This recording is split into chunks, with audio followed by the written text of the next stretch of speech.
ஐயோ அப்பா கையில அடிக்குது சாமி. அடிக்கிற வேக்கான சுடுகாடுக்கு போய் ஆல்ரெடி பழம் தோண்டி பார்த்துக்கலாம் போல இருக்குது. நான் 4 நாளைக்கு ஒரு முறை குளிக்குது அதிசயம். இந்த பாழ போன வெயில்னால ஒரு நாளைக்கு 4 வேளை குளிக்க வேண்டியது.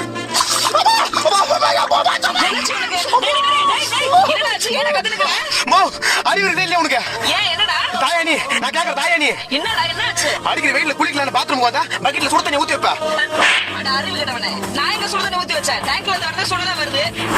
டேங்க்ல இருந்து வரதே அப்படிதான் வருதா?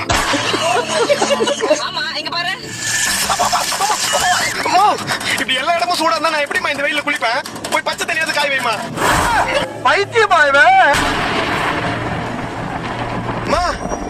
இடி இடிக்குதுமா.